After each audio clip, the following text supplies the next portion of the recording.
Space, the final frontier.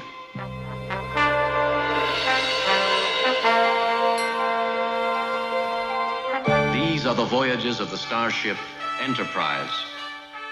Its 5-year mission, to explore strange new worlds, to seek out new life and new civilizations, to boldly go where no man has gone before.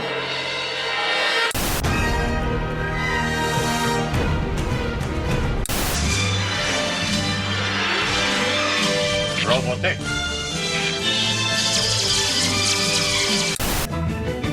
Come on now and set sail for the future. Fly the sky, oh, the lava.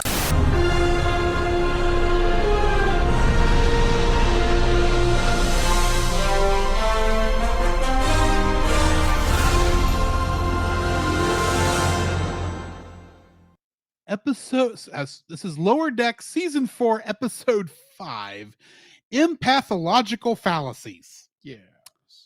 That is a tongue twister of a title. Yes, it is. In this episode, which is directed by Megan Lloyd and written by Jamie Loftus, the hedonistic outlook of a Betazoid delegation infects the crew, which is a lie. Yes, it is. We'll get to that. It's a misunderstanding. I'm just going to put this before we get into it. I do not like the plot of this episode. Okay, fair enough. We'll get to that. Yes. Guest cast for this includes Gideon Adlon as Halbold, Rachel Dratch as Dolorex, Janelle James as Katrat, Wendy Malick as Cathew, Jessica McKenna as Barnes, Gabriel Ruiz as Castro and Talin, Paul Scheer as the Romulan commander, Carl Tart as Kayshawn, and Paul F. Tompkins as Miglimo. The title of this episode it comes from the term pathological fallacy, the logical error of assuming all members of a particular group share traits present in one or a small number. Agreed. According to one of the Betazoid passengers, in the ancient times, Caitians, such as Ta'ana, Yes. used to hunt and eat Betazoids. That was hilarious. Yes, especially since apparently Caitians eat now synthetic Betazoid. I'd love to know how that works. Yeah.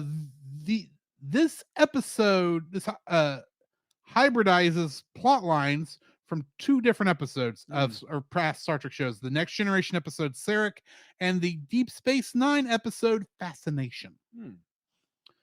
This episode, of course, is a continuation of the Talin storyline that started in Wedge Dudge, since she's now a major character.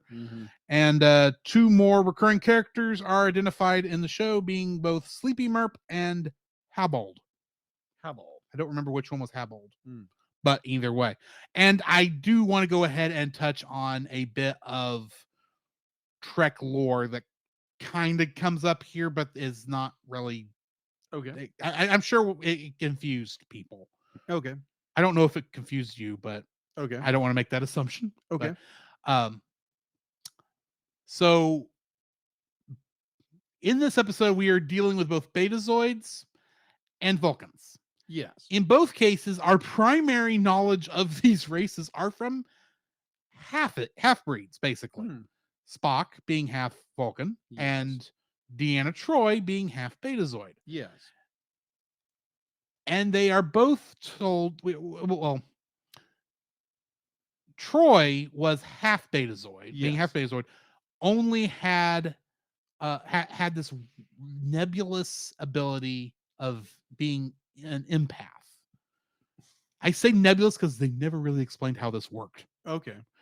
But a full-blood Betazoid is telepathic to the point where Betazoids, when they are around their own kind, do not talk out loud. They speak brain to brain. Yeah. And because from birth, they are so basically naked to each other. Open, exposed. Yeah. It is very infamous that Betazoid weddings are in the nude. Oh. And I don't just mean the couple. Oh. I mean everybody, Wow. which will explain a line from Star Trek Nemesis Okay. when they're talking about Riker and Troy's wedding and how Right. everyone was going to participate completely, including Mr. Worf. Oh. You Now I get the joke. Now I get it. that was the joke in that one. It's so subtle most people don't catch it, but so it makes sense that the reason I'm mentioning it is it makes sense that the Betazoids could do what they claim the Betazoids are doing in this episode. Then you get to Lynn, who is a Vulcan.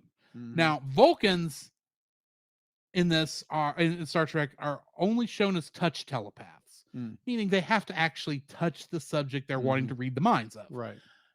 But if that is all they can do, it doesn't make sense that someone with a disease such as originally Sarek, which is where the Bendy's syndrome thing comes from, is from that episode of TNG where Sarek is so sick he's causing the entire his mental control, his ability, him trying to keep mental control over his emotions is somehow causing all of his anger and such and frustrations to be projected out for the rest of the crew of the Enterprise to feel. And that's what they're showing T'Lyn here doing. Yeah. Okay. Bear in mind that while Sarek was an elder Vulcan in that episode, because the actor at that time was in his 70s, he was still considered dying relatively young because he died at 296. Which sounds young for a Vulcan. We don't actually know what the lifespan of a Vulcan is because after a certain age, Vulcans tend to stay on Vulcan. Or they die before that point. Because, Vulcan mysticism, Katras, and all that stuff. Gotcha. But they do, because that's something T'Lyn mentions, is that normally it's a elder Vulcan who gets that syndrome, and that she has it somehow because I guess her intense frustrations with being on the Cerritos when she wants to be on a Vulcan ship and feeling like. So the reason I'm bringing all that up is because this is one of the weird things about the Vulcans in the shows is that yes, they're mostly touch telepaths, but we have the lore has never specified if that is due to their mental training, the same kind, that allows them to hold their emotions back so they can be logical, or if that's we don't know if them being a touch telepath is because they biologically have to be, they biologically are, or if it's because of their training. I got you. And what we also don't know is if Romulans are telepathic or have any of this, because they are a cousin race. They are an offshoot of the Vulcan race.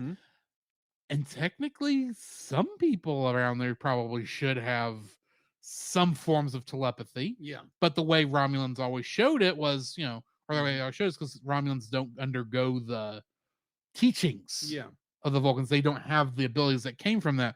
But then if that's the case, how is it a Vulcan can lose control and project their feelings onto other people, especially as en masse as we see in this episode? Yeah. I'm bringing that up because it's a weird plot hole in Star Trek they've never filled. Yeah. And I kind of wish they hadn't brought it back up here. So fair, I can see that. Yeah, that's the last bit of my trivia, and I'll get more to. I don't want to bash this episode, but I have issues with this episode. So go ahead and you talk first before I start. Yeah, so this episode was interesting because there again you get more of the, what is her name? The Vulcan? T'Lyn. You get her. It's technically a T'Lyn episode. Yes. But like you get her wanting to send this message. She really desperately will get off the Cerritos and go back to her ship. And you get this oh crap. Be like you get, the Betazoids, and they're like wild, be like, oh, we're gonna just have parties the whole bit. And it turns out they're spies. And they're trying to get information of the mysterious ship that's blowing everybody up. That's right. Yeah. Which is anyway. Yeah. But like I enjoyed it for what it was. There were parts here and there that made no sense to me. There again, I am not a full-fledged Trekkie or Trekker, whatever you want to call it. I use the term Trekkie. Okay. I prefer that. Yeah. I But- identify as a Trekkie. You identify as a Trekkie. Okay. Gotcha. Anyways, like I enjoy the episode. It'd be like you get to understand a little more of who Talin is, and her be like her desire is to not be on the Cerritos, which is kind of understandable because like crew is crazy. And then you get, oh my gosh, you get the Betazoids and what is it, the ship's doctor, the cat, Vacation. Cation, Anna. Tahana. Oh my gosh, when she she goes all feral, oh my gosh, I was dying. I was like, you're like, where's the dinner? Where's the dinner? Where's the dinner? Oh my gosh, I was dying. And when oh yeah, because Boimler gets invited to the security crew. Yes. The security crew, and it's like, and they're just playing games, and like he's just like, what is this? You guys are like kick butt in action the whole bit. And then the captain be like, she's been captured the whole bit, and she hits red alert, and they go into action. It's like, okay, that's freaking cool. It's like, okay, that's what this crew does. That's what Shacks. Yeah. Shacks. That's what they do. And it's like, okay, that's kind of cool. And you're like, oh, okay. So, and also they're the emotional support for the group. I'm like, yeah, right. That's not the way security works. Like I'd be like that whole line and be like, oh, we're here for the mental security of everybody. I'm like, no, you're here for the ship. You're here for the captain. You are the security for the ship. Yeah. That means you protect the ship from external and internal threats. Yeah. Do you know who takes care of mental health? Counselors. Yeah. Like Counselor Deanna Troy. Yeah. A Betazoid.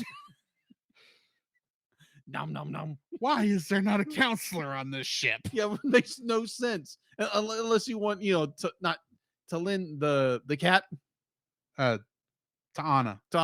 Yeah, Ta'ana. Be like, yeah, you really want her as a counselor? I think it's Ta'ana. Yeah, it's Ta'ana. Yeah, Ta'ana. There's a lot of T apostrophe names on this show. There are. Talin, Ta'ana, Davani. That's a D. Yeah. But next word is a Tindy. Yeah, there's a Tindy. Wasn't much in this episode. No, there wasn't. Be like, yeah, you definitely go. You get like, yeah, Tindy. Be like, not Tindy. Yeah, Tindy. Be like, wants to be. She believes she is like best friends with Ta'ana. Am I saying that right? Talin. Talin. The Vulcan. Yeah, Talin is friends with Talin, and Talin is like, no, we're not friends. But you get this very interesting where you like.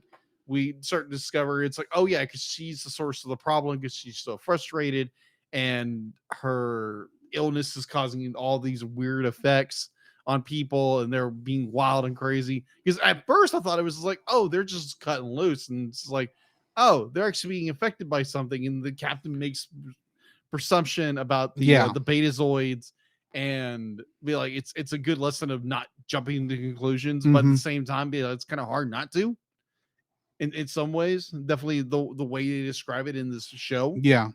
But I thought it was an interesting show because there again, it wasn't our normal crew, and hijinks and shenanigans. Like actually, Mariner is actually like, yeah, let's lock these people up. Yeah, and I was like, wait a minute, you're the one who's normally trying to go the causing more trouble than good. But it's like, okay, good on her. You there's more to her character than you give her credit for. I know that.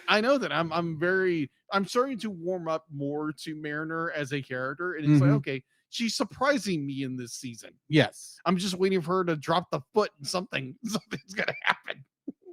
What is she gonna mess up now? Anyways. They weren't wrong on Strange Worlds. Am I right? She just wants to help. But anyway. Yeah, exactly. This episode. So Trek out. Bendy's syndrome is something I wish they had never brought back up. And I'm just gonna say the episode Sarek, it does this so much better because it doesn't come the flip out of nowhere, and plus they have an hour to let this slow build happen. And instead, because in that episode, I think they even it takes like 15-20 minutes before you even see the first effect, and it's subtle. In this one, there's like a couple minutes of subtlety, but you don't know if it's actually something or if people are just drunk. Yeah, she's not even in the room though. Yeah. And then it starts like getting worse and worse, but it's going very fast. And literally there is nothing that tells you it's her. Yeah. It really feels like this is something the Betazoids are doing. And I'm sitting there watching this episode thinking, for what reason would the Betazoids want to do this other than being rich, snobbish punks? Yeah. Who are just trying to get their kicks with the peasants. Yeah. That's really the vibe I was getting. Yeah. That's what when they do the whole thing, it's like, and I thought maybe, and they were with their comments about dropping their disguise and all that and coming clean and or showing their true colors, whatever it was. I kept thinking, okay, there's something else here, but for the most part, they're still just. I was expecting these three Betazoids to be the rich protesters who were for some reason going to be you know what I mean, the people who would protest like things happening who don't understand why actually they're protesting against. I was expecting them to, like, when they finally showed their true colors, what they were stopping doing is that they were trying to show how horrible the Federation was because Betazoids are better and some blah blah blah blah blah. Yeah. That's what I was expecting it to be. Yeah. Only find out like they're Betazoid operatives and they're actually being affected by this thing too, but you can't really tell because they have not changed their characterization. Yeah, exactly. One iota. Yeah, which makes no sense, but okay. So that's it, and then you get a mention of Bendy syndrome, and I'm going, okay, that's a nice mention because yeah, that did happen. And then it's like, and then they start telling us, oh, it's actually Talend that's doing it. I'm going, this feels last minute. This feels like y'all changed the episode halfway through production. Yeah. And then like, I do have the same issue you have with the fact that security is not in charge of mental health. Yeah. That's the job of a ship's counselor, which is a science division, not ops. Yeah. Someone in a blue shirt should have been talking to him about Miglimo. There is a counselor on this. Miglimo should have been doing this, but no, we had to have him getting angry at a replicator because it didn't do regurgitated worms correctly. Hang on. I just realized another Trekism I've got to bring up. Oh. The replicators never do worms correctly because it couldn't reproduce Gach either. Gach being a Klingon dish that, and I quote, is best served live. Oh, okay. So worms and replicators do not mix. Because it's already dead. Especially since this one already has to be regurgitated because he's a bird. I get the thing, and I'm still like going, that's only baby birds that eat regurgitated worms. The adults actually have to chew them so that the babies can have them. Yeah, that makes more sense.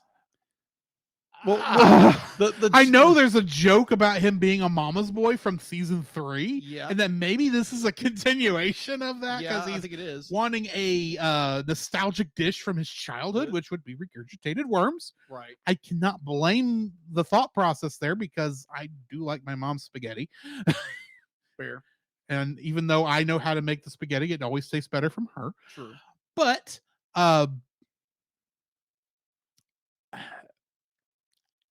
no, they completely wrecked the thing with the granted, if you were going to do like maybe a secret society of laid back security people, I could work with that, but this is not that. I was that plot line just died.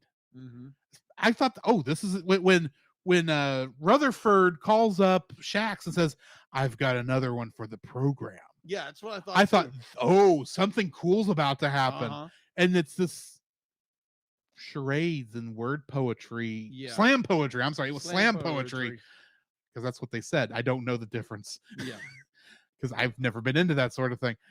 And I'm like, guys, this is what everyone on the ship does. Do you not remember Next Generation where even Data was painting?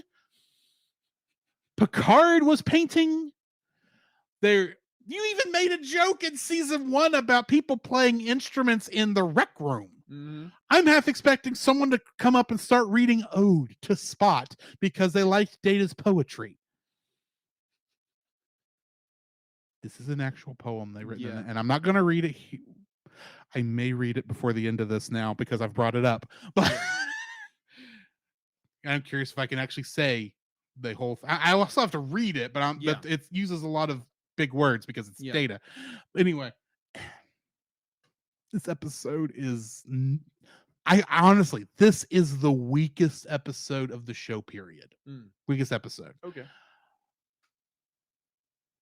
It's like the first real misstep. There's been other episodes just like, I wouldn't have done that, but it's fine. Yeah. Like Mining the Mind's Minds from last season with the Klingon clowns. Remember that? Yeah, I think so. Yeah, it's a weird episode, and a couple others where it's like, that's a weird choice, but it kind of made sense logically within the show, even though I didn't like it.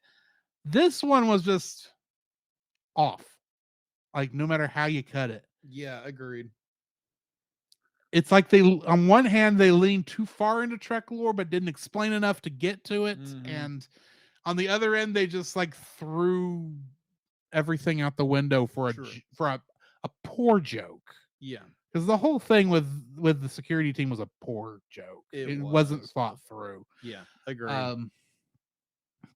So yeah, I hate to say I don't. Oh, and one last problem I have with this. Oh, okay. Why did the Betazoid operatives give this thing to the Cerritos crew? The picture of the mysterious ship. The Cerritos crew is not on a mission to find this thing yet. No. At all. They should be giving this, if you're going to be giving this to allies, give it to the captain, because they didn't give it to the captain. They gave it to Tallinn. Yeah. Give it to the captain so she can report it to Starfleet Security or Starfleet Intelligence. Or here's a better point, since the Cerritos does not need to know, and you don't need to be broadcasting this on an unopened line, unsecure channel. How about you contact Starfleet Intelligence instead of going through the captain? Yeah. You have connections because you're intelligence, and the Federation are your allies because you're members of the Federation. You should be working together. What were these Betazoids going to do if they didn't decide to help the Cerritos? What were they going to do with this information? Because they make it clear that the only reason they're giving it to the Cerritos is because they felt bad about what happened while they were there. Yeah, that was it. That was the only reason. What were they going to do if everything had gone fine? Yeah. Were they just going to report it back and let the diplomats decide what to do with it? And by that point, other ships will get destroyed? Mm-hmm.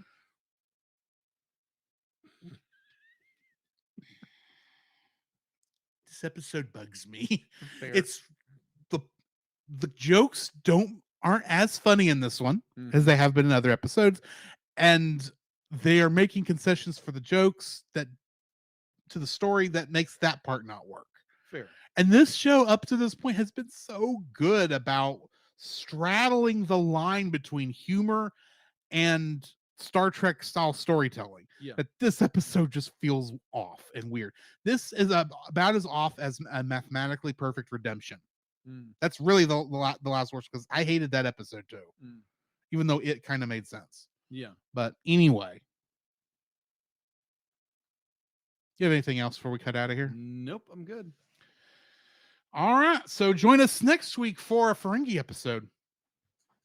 Oh, joy. You can follow Jacob on his Facebook at Jacob B. Heron. His Facebook page, Jacob's Daily Art Corner, where he tries to draw each and every day. His Instagram at Jacob B. Heron. His Twitter at Jacob Heron. And his letterboxd at Jacob Heron. You can find Drew on Facebook at Drew Dodgen. His Facebook page, Drew's Photo Bin, to see his photography. His letterboxd page at ggeorge759. His Twitter at ggeorge759. And Instagram at drewdodgen. You can like us on Facebook at the Cellcast Podcast, on Twitch at the Cellcast Gaming, on YouTube at Cellcast, on Twitter at cast_cell. The Cellcast can be found at Apple Podcasts, Google Play Podcasts, Stitcher, Spotify, or anywhere else fine podcasts are downloaded from.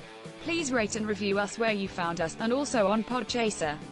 Email us at thecellcastpodcast@gmail.com. The Cellcast is a proud member of both the Pop Americana and Culture Box media networks. For more information, please see the link in the description. Our theme song is Drop and Roll by Silent Partner. And remember, that's Cell with a single L.